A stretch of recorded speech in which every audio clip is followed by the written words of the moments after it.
Delighted to be here for the opening of this project, the latest phase of the Suva City Council's ongoing program to beautify and rejuvenate our capital.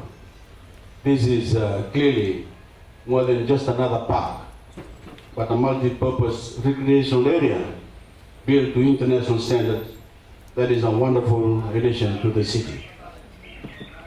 Generations of families have always picnicked along the harbor foreshore, but never before have they been able to enjoy such a great facility.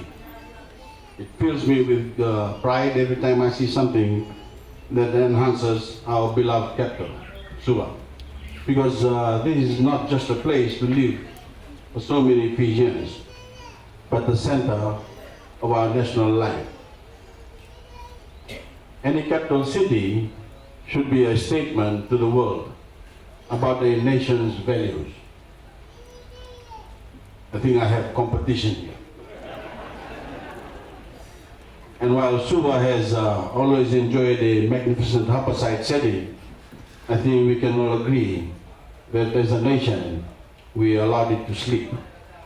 Instead of proper care and attention, Suva was allowed to fade, first around the edges, and then through more serious neglect. We simply didn't do enough to put in the effort that our capital city needs and deserves. Some of our most important buildings deteriorated seriously over the years. Some of our once magnificent gardens were allowed to wither. And many of Suva's roads became not just an embarrassment, but a serious hazard. When anything is neglected, people also don't treat it with the respect it deserves. So our once great capital became a place littered with rubbish. When a city is neglected, its citizens also lose pride in it and don't see why they should pay for its maintenance. Well, I'm pleased to say that all this has ended. My government has set Suva on a course to be great again, to be a capital worthy of our vision, to make Fiji great again, to be a place that fills Fijians with pride. This recreation area is just part of a concerted program to fulfill that aim. I want the families to gather here and the children who play here to be proud of Suva, be proud of our nation. That pride must also translate into keeping our surroundings clean and looking after our environment. Of course, not every place in Fiji can have a park of this standard, but it sets a standard for the whole country, a benchmark of excellence for the new Fiji. During the past 6 years, we have put a lot of effort into rural development, which had been badly neglected by a previous government, but are increasingly turning our attention to improving our urban centers. That means upgrading the markets in our towns and cities, providing more garbage trucks, investing in better sporting facilities, and putting a lot more emphasis on the aesthetics of Suva, of where we live, where is what this park is all about. I urge every citizen to treat it with respect, as if it is their own backyard, to enjoy it and protect it. It is a place to gather, to play, to talanoa, and to dream of a better life for ourselves and our nation. Of course, all over Suva, we can see the transformation of our beloved capital. Next year, the Grand Old Lady of Suva, the Grand Pacific Hotel, emerges from its makeover for once again regain its place as the most legendary hotel in the South Pacific. Government buildings are being cleaned, and floodlit, and much of the inside is being painstakingly restored.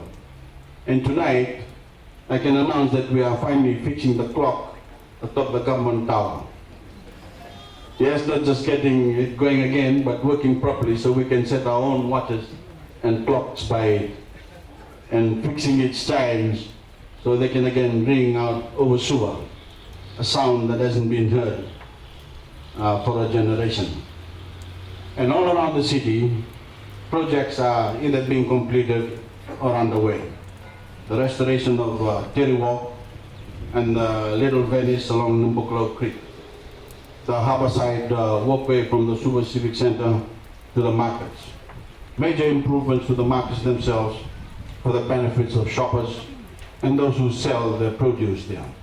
The extension of the seawall walkway all the way from the city to Suva Point. And of course, the roadwork that are now being conducted all over Suva as part of my government's program to fix Fiji's road. Only a couple of hours ago, this afternoon, I opened the first of the 33 units at Langilangi, commonly known as the Jitu Estate.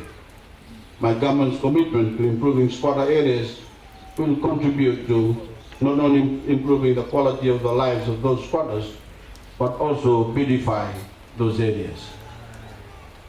I also urge business houses to complement and join the upgrade and beautification projects by improving the standard and outlook of your shops and buildings. The small investment in your buildings by painting it or cleaning it will not only make Suva a better and attractive city, but it of course will increase the value of your properties, given in particular all the investment in infrastructure by my government. I want to pay tribute this evening to the efforts of the Suva City Council and especially Chandu Maria, the city's special administrator. He has brought drive and commitment to the task of restoring Suva's fortunes, and he and his team deserve our thanks.